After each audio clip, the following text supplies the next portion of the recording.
빨리 이 돈을 회수해서 내가 빨리 돈을 벌어야 된다는 마음밖에 없으니까 한 명의 손님을 보내는 자체가 너무 속상한 거예요. 그래서 아, 이거 무조건 만들어야 된다. 그러니까 그때는 폭발적인 에너지가 나요. 이 손님을 보내지 않기 위한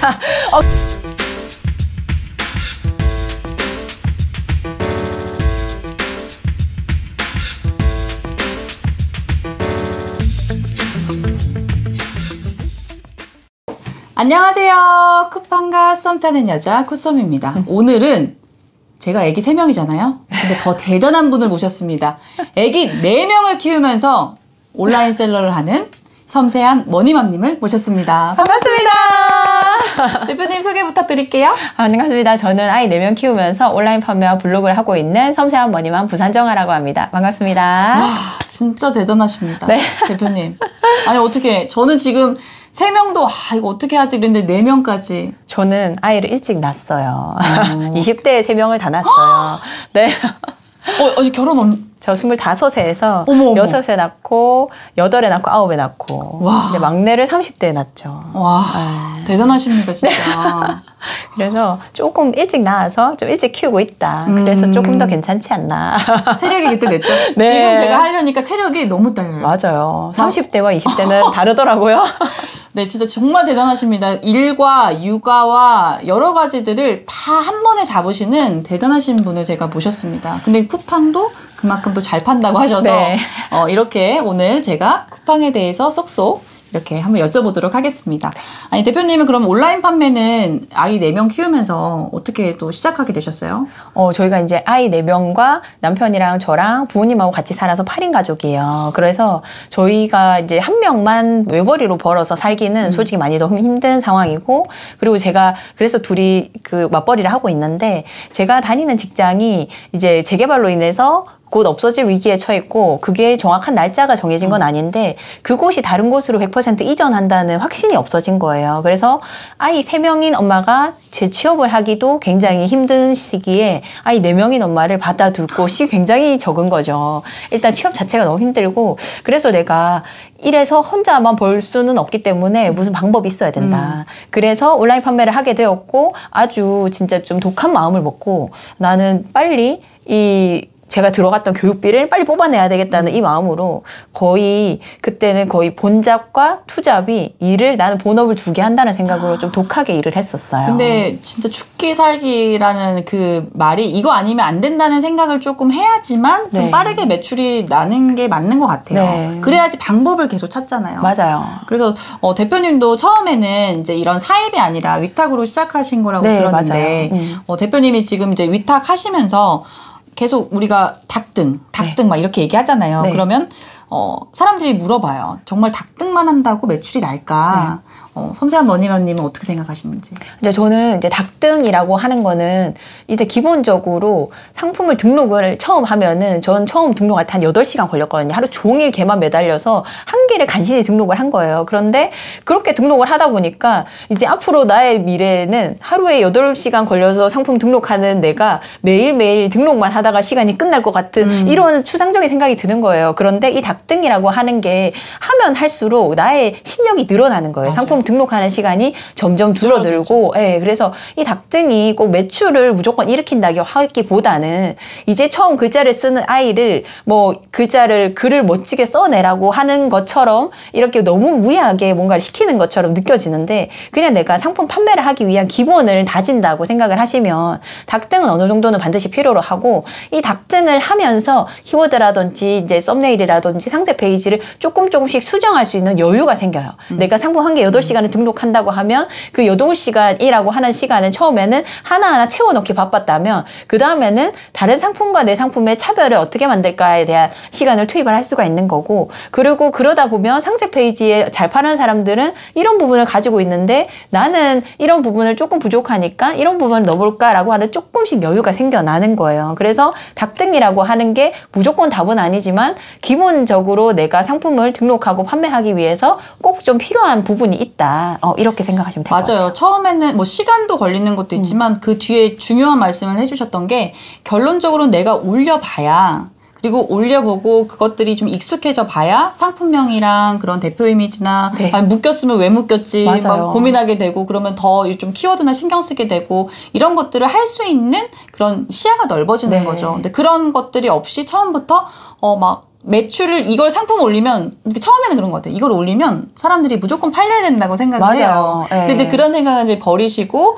닭등을 하면서 이런 노하우나 자기만의 그런 방법들을 찾아가는 게 분명히 필요한 것 같아요. 맞아요. 그래서 대량 등록하시는 분들도 저도 처음에 대량 등록을 너무 하고 싶었는데 왜냐하면 도매 사이트에 있는 상품들이 다 너무 싸기 때문에 통째로 등록하면은 나 완전 부자가 될 것 같은 거예요. 그런데 실질적으로는 그렇게 하시는 분들이 원체 많기 때문에 대량 등록하시는 분들도 변화를 주고 그 안에서 나의 좀 특별함을 만들어야 매출이 연결이 되더라고요. 그렇죠. 그러니까 결국 이제 쉽게 가는 길에 모든 것들을 내가 다 쉽게 얻으려고 하는 것 자체가 조금 문제가 있다. 그렇게 생각합니다. 그리고 어차피 닭등을 해서 상품들을 많이 깔아놓고 그 중에서 이게 다 팔리는 게 아니라 네. 이게 계속 팔리는 물건들이 맞아요. 있잖아요. 네. 그런 게 이제 그런 옥석을 가려내는 거고 그 상품을 조금 더 계속 발굴해 나가고 그 카테고리를 넓혀가는 거죠. 네. 그러려면 어쨌든 닭등이라는 거는 처음에는 좀 필요하다는 한 부분이다고 저는 생각을 해요. 네네네.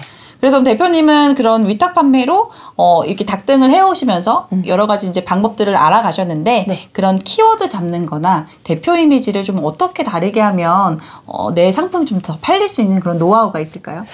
저 같은 경우는 뭐 키워드 같은 경우는 초반에 저는 지금은 좀 뭐 다른 프로그램 이용한다거나 이런 식으로 조금 시간을 줄이고는 있지만 초반에는 뭐 연관 키워드, 자동 완성 키워드 그리고 카페 블로그 관련된 키워드들을 전부 다 조합해서 거기에서 또 이제 하나하나 뭐 이게 상품성 키워드인지도 다 확인을 하고 그리고 그 안에서 경쟁 강도를 다 확인한 다음에 그 중에서 좋은 것들을 썼거든요. 그래서 키워드 자체를 뽑는데 거의 하루 종일 걸리는 거예요. 그래서 상품 등록하는데 그렇게 오래 걸리는 거예요. 그래서 상품을 등록을 했을 때 그만큼 쓰는 사람이 적은 키워드를 쓰고 있기 때문에 구매 전환으로 일으키는데 조금 더 좀 있었던 부분이 있었던 것 같고 대표 이미지는 누군가가 내 상품을 찾을 때 다른 사람하고 그냥 똑같이 보이면 결국에는 내 상품을 샀다가도 다른 사람이 다른 곳으로 빠져나갈 것 같은 거예요. 우연히 실수로 나한테 한번 사고 내가 실수했구나 약간 이런 느낌을 받을까 봐 내 거도 다른 상품이지만 또 결국은 내 쪽이 더 괜찮다고 하는 거를 나타내기 위해서 조금 달라 보여야 된다 약간 이런 느낌으로 대표 이미지를 변화를 주기 시작한 거예요.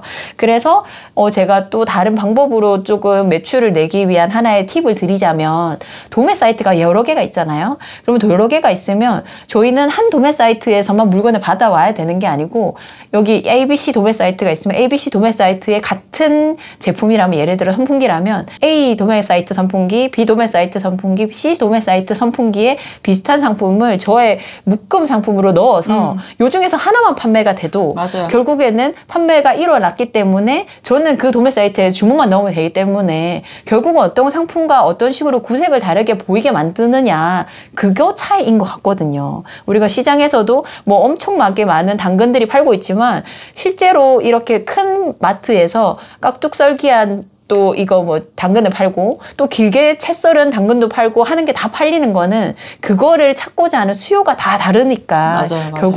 결국 우리는 그 수요에 맞는 사람들을 데리고 오는 거가 되게 중요하지 않나 이런 생각이 저는 들어요. 여기서 좀 하나의 팁은 저 같은 경우는 키워드를 이렇게 쭉 조사를 하잖아요. 네. 조사를 하면은 이 선풍기 관련된 것도 선풍기도 사실 뭐 넷밴드, 대형 선풍기, 탁상형 선풍기 되게 많아요. 네. 그런 거 한번 싹 조사를 한 다음에 그날은 오늘 선풍기만 올린 날이야. 네네네. 그래서 그 도매 사이트에 있는 그 선풍기들을 쭉 올려요. 네. 만약 그러면은 상품명이 이미 잡혀져 있기 때문에 맞아요. 거기 네. 안에서만 쏙쏙쏙쏙 이 상품에 맞는 상품명을 잡아요. 그러면 네. 좀 올리기가 더 많이 올릴 수 있고 수월하더라고요. 네. 그런 식으로 여러분들께서도 좀 하시면 좋을 것 같습니다. 네.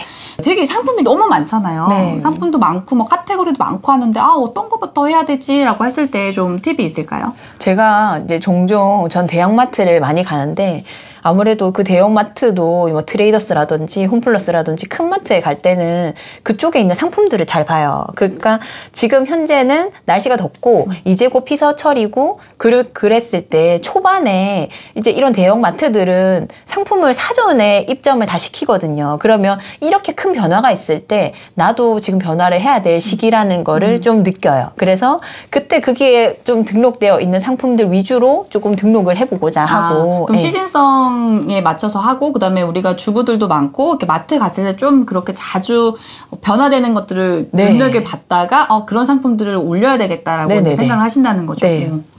좋은 팁입니다. 근데 시즌성 상품은 정말 재미있긴 한 것 같아요. 네. 제가 이번에 그 우산 있잖아요. 네. 우산을 제트로 넣었거든요. 장마철. 네, 근데 저도 좀 늦게 들어가긴 했어요.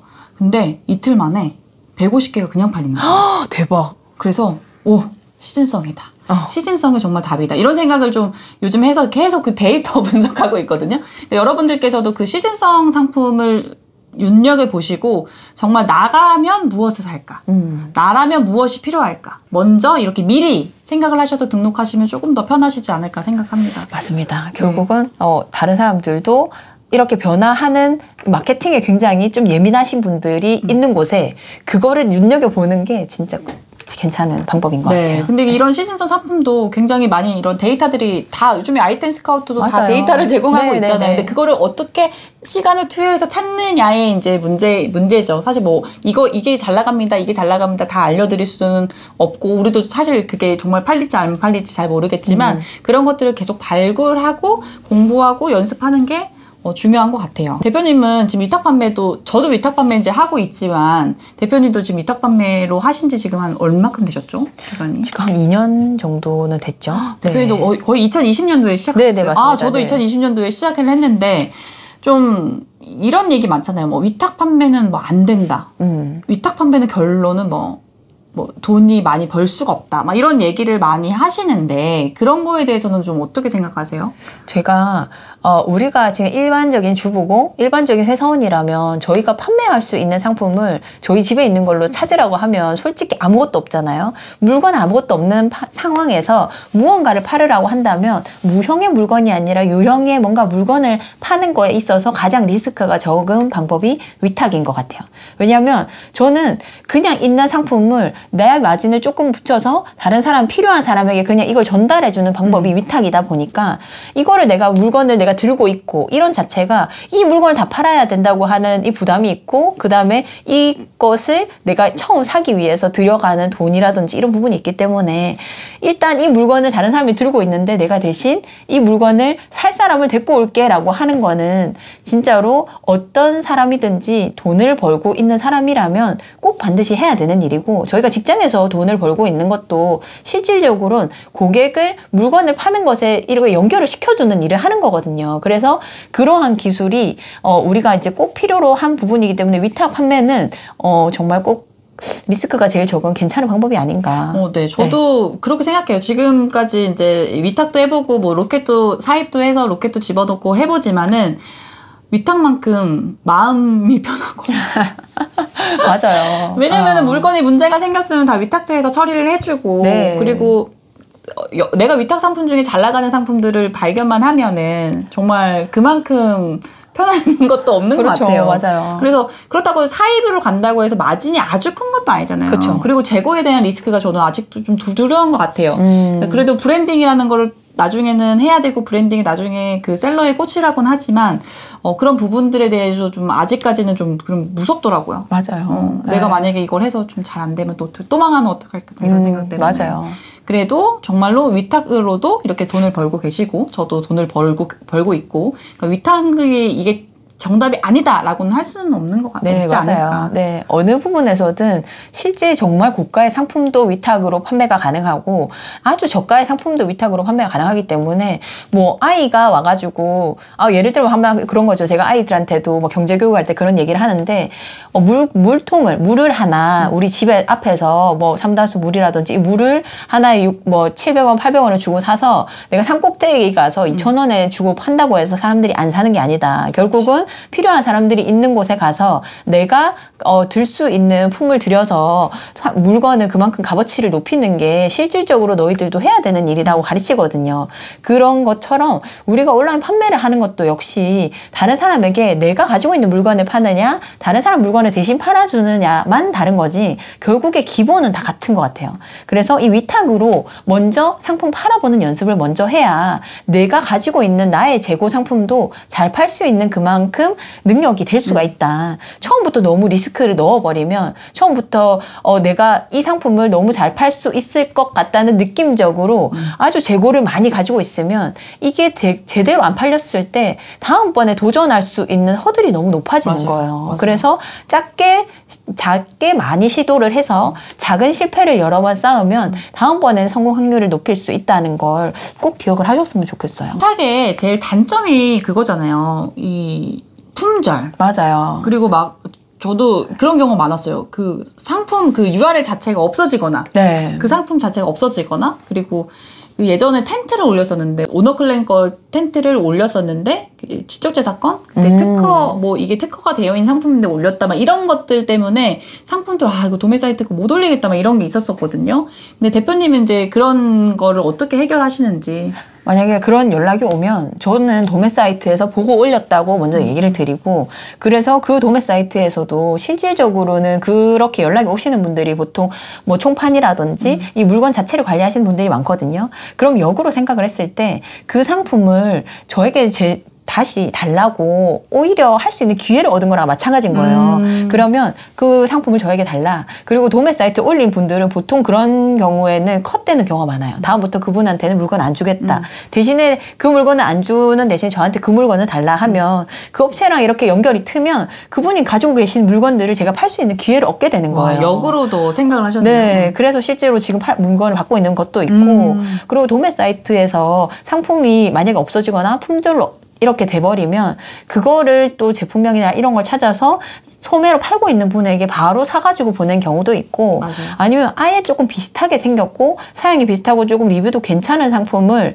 빨리 제 상품에 등록을 해서 그 물건을 가지고 있는 셀러한테 연락을 해서 재고가 있는지 확인을 하고 그래서 고객한테 역제안을 하는 거죠. 이 상품이 지금 입고가 너무 늦어져서 이 비슷한 상품은 오늘 바로 나갈 수 있다. 그래서 그거 꼭 필요하시면 이 상품으로 하시는 게 어떻냐라고 해서 이 구매 들어왔던 고객을 놓치지 않게끔 최대한 방법을 생각을 하는 편이에요. 그 위기 대처 능력도 이게 하나의 스킬인 것 같아요. 어떻게 이렇게 했을 때 이걸 빨리 어떻게 대처해서 하나의 손님이 되게 아쉽거든요. 그 고객이. 그렇죠, 맞아요. 진짜 이거 빨리 이거 취소 안 하게 하려고 그 많은 대처를 해야 되는데 대표님께서는 정말 그런 게 탁월하신 것 같아요. 이게 저는 그것까지 생각 못 했거든요. 네. 상품을 이게 들어왔는데 아예 바꿔서 이 상품이 어떠냐고 제안한 적은 진짜 없었는데 대표님 진짜 대단하신 것 같아요. 저는 이게 최고예요.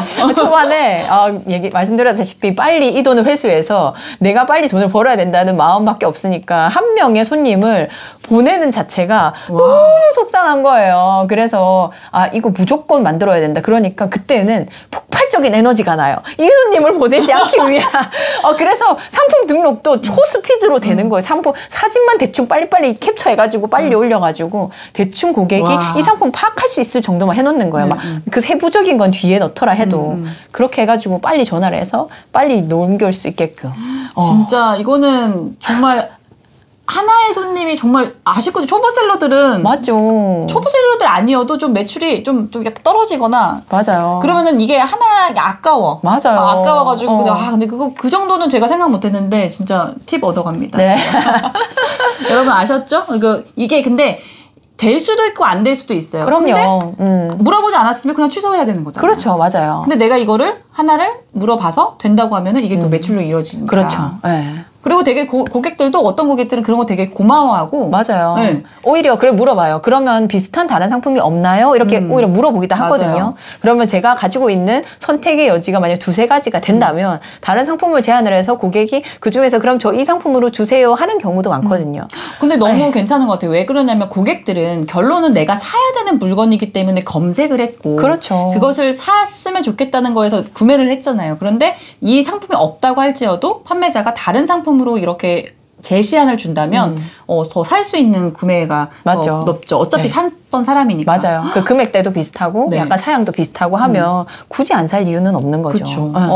오늘 대단하신 그러니까 여러분들께서도 저도 이제 보고 뭐 네이버에 찾아보시고 취소 처리해라고 말씀을 드렸었거든요. 지금 그러니까 이거 보시는 분들은 그렇게 취소 처리하지 마시고 부산정원님, 섬세한 머니맘님이 말씀하신 대로 비슷한 스펙을 더 제시해서 약간 좀 품은 들어가지만 고객한테 하나의 그런 구매 건수를 획득하시는 매출을 올리시는 그런 방법을 하셨으면 좋겠습니다.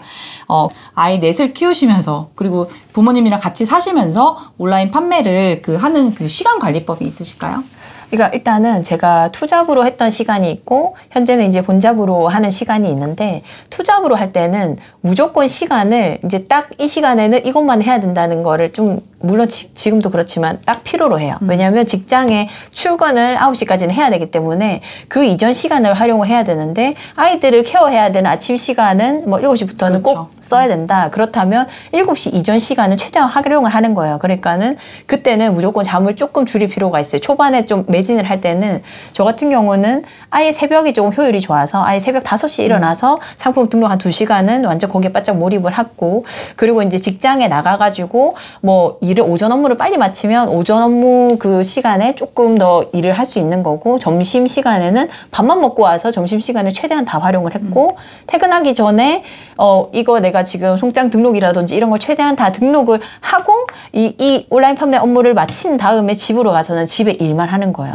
그래서 이제 뭔가 이것과 저것과 다 이렇게 섞어지는 중에서는 너무 조금 힘들어지는 부분이 있기 때문에 이러한 온라인 판매와 본업과 부업을 동시적으로 집에 가기 전에 마무리를 짓는 식으로 했고 지금 같은 경우는 오히려 집에서 아이를 보면서 하니까 이게 정말 명확하게 구분하기가 더 힘든 거예요. 맞아요. 그래서 오히려 이런 부분들을 아이들이 집에 없는 시간에 보통 오전 시간에 그런 업무들을 오히려 내가 직장에서 누군가가 나의 상사가 나에게 일을 내려준다는 생각으로 방이라면 이 방 공간에 내가 들어가는 순간 나는 출근하는 거다라는 생각으로 출근할 때처럼 물도 다 챙겨 들어가고 와. 한 번에 이제 이동을 최대한 안 할 수 있게끔 일단 내가 이 자리에 딱 앉는 순간 이 시간부터 이 시간까지는 뭐 한다 약간 이렇게 미리 계획을 세우고 그리고 이제 타이머가 있거든요. 요새 시각화 타이머가 있는데 뽀뽀 노통가 약간 그런 건데 빨간색으로. 빨간색으로 네. 그래서 그 타이머 한 30분 세팅해 놓고 지금 내가 상품을 이걸 뭐 하겠다 이런 식으로 30분 타이머로 딱 세팅을 해가지고 하면 조금 몰입도가 높더라고요. 와, 대단하십니다. 아니 워낙 집중도도 되게 높으신 것 같고 계획을 딱딱 세워서 하시는 타입이어서 그렇게 계속 꾸준히 하시다 보니까 성과가 이렇게 잘 나시는 것 같아요. 네, 맞아요. 또 그것도 하나가 더 있는 게 바깥에 우리가 일을 봐야 되잖아요. 집에 있어도 일을 봐야 되고 직장에 있어도 일을 봐야 되는데 바깥에 일을 보러 갈 때 볼 일들이 한 번 왔다 갔다 할 때 3-4가지를 붙이는 거예요. 만약에 내가 일할 때 물을 뜨러 가야 되고 화장실을 가야 되고 만약 은행 업무를 갔다가 도서관을 갔다 와야 되면 그거를 한 번에 일단 물통 들고 나가서 물을 받고 화장실을 갔다가 어디 갔다가 이렇게 한 번에 여러 가지를 쫙 돌고 한 번에 다리에 딱 올 수 있게끔 여러 번 왔다 갔다 안 하게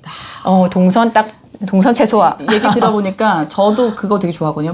하는 김에 뭐하다. 맞아요. 이것도 맞아요. 이제 하는 김에 이게 쫙 이렇게 일을 맞아요. 다 처리를 하고서 이 시간만 온전히 일을 할 수 있게. 맞아요. 그러니까 진짜 투잡도 하셨다가 지금 본업을 하셨기 때문에 이런 투잡하시는 분들도 많이 물어보세요. 정말 할 수 있을까요? 라고 많이 물어보시거든요. 그런데 대표님이 말씀하신 것처럼 어쨌든 새벽 시간은 활용하고 점심 먹고 그 짜투리 시간 활용하고 그 다음에 퇴근 후에도 그 시간 이제 왜냐면 그 루틴이 다 있으니까. 맞아요. 네. 그 계획을 짜서 한다면 투잡도 분명히 할 수 있다. 그래서 투잡도 하시면서 본업의 그런 그 금액이 이제 넘어가면은 이제 전업으로 하실 맞아요. 수도 있는 완전 네. 이렇게 뭐라고 해야 되죠? 전형적인 부업이었는데 전업으로 갔던 맞아요. 아주 대단하십니다. 그것도 애기 4명을 키우면서요. 대표님, 그럼 앞으로의 이제 계획은 어떠세요? 저는 이제 지금도 블로그를 하고 있고, 그리고 이제 제가 저희 신념이 다자녀 엄마들의 경제적 자립을 돕는다고 하는 거예요. 그래서 그게 온라인 판매라고 하는 것도 있지만 뭐 블로그라든지 뭐 체험단이나 뭐 서포터즈도 그렇고, 그리고 마케팅 쪽도 그렇고, 실질적으로 온라인에서 돈을 벌 수 있는 길이 되게 많아요. 진짜 많아요. 네, 그런데 그거를 우리가 직장으로 나아간다 안 나간다고 하는 뭐 경단녀라든지 그냥 이렇게 딱 하나의 그냥 프레임으로만 보고 있다 보니까 나는 아이 키우면서 돈을 못 벌어라고 하는 쪽으로 너무 이게 좀 막혀 있는 것 같아요. 맞아요. 그래서 그게 저는 너무 안타깝고, 실질적으로 아이를 많이 키우다 보면 돈이 많이 들어가잖아요. 이제 한 명 키우는 것보다 2명, 3명이 아이들이 또 더 많이 먹고 더 많이 또 들어가는 게 사실이거든요. 그런데 그 엄마인 입장에서 보면 손은 더 많이 들어가고 돈은 더 많이 들어가는데 돈 벌 기회가 줄어드니까 그게 저는 너무 안타까워서, 제가 지금 온라인 판매 교육도 하지만 블로그라든지 마케팅 쪽도 이렇게 같이 해서 수익을 낼 수 있는 다양한 방법들을 엔잡러? 네, 다양한 방법들을 알려드리고 실질적으로 소득을 낼 수 있게끔 하는 방법들을 저도 많이 찾고 있고 많이 이렇게 시스템을 만들고 있어요. 그래서 실질적으로 그런 거를 통해서 조금이라도 소득을 보게 되면 이런 방법도 있다고 생각을 하고, 실질적으로 저는 제가 이제 카페도 운영을 하고 있지만 그게 원래는 온라인에서 살아남기라고 하는 이름이었어요. 우리는 지금은 우리가 오프라인이라든지 이런 곳에서 살다가 뭐 비대면으로 인해서 좀 타의적으로 온라인으로 옮겨가게 됐는데, 실질적으로 우리의 점은 온라인에서 무조건 살아남아야 되거든요. 그래서 온라인 판매라고 하는 게 그냥 나의 하나의 돈벌이 수단이라고 하기보다는 이러한 거를 통해서 마케팅 실력을 늘릴 수 있다. 그 마케팅이라고 하는 게 키워드를 잡고 다른 사람들이 어떤 거에 더 지금 선호를 하고 있는지 이런 흐름을 파악을 하고, 이런 하나를 알아가는 것 자체가 지금 당장 내가 500원, 1000원, 뭐 10,000원, 뭐 10만 원을 벌지 않더라 해도 실질적으로는 지금 나아가는 방향에서 한 흐름에 내가 뭔가를 하나 배우고 있다고 하는, 하나를 얻어갈 수 있다고 하는 거를 좀 생각을 하시면 좋을 것 같아요. 네. 이게 지금 그 온라인 판매뿐만이 아니라 블로그나 이런 여러 가지 마케팅 방법도 알 수 있으니 섬세한 머니맘 구독과 좋아요 부탁드립니다. 그래서 오늘 이렇게 멀리서 네. 와주셔서 정말 감사하고요. 정말 저도 뵙고 싶었거든요. 근데 이렇게 뵀는데 알고 보니까 또 동갑이에요. 맞아요. 네, 그래서 점점 앞으로도 계속 이렇게 교류가 있을 것 같아요. 네. 좋은 정보 많이 주셔서 감사합니다. 네, 저도 너무 감사합니다. 네, 다음에 또 뵙겠습니다. 감사합니다. 안녕.